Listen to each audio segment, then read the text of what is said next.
I think we're all on the same page about the evidence that's backing a quad versus a triplet for newly diagnosed transplant eligible patients, based on Griffin and then more recently all the data coming out from Perseus.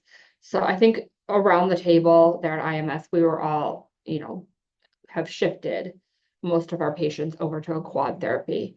I don't think that brought up much controversy. I think the bigger controversy about that is both the role of MRD testing in that, and then also are we over treating on the back half? So what was the role for the 2 cycles of consolidation, and what about the maintenance?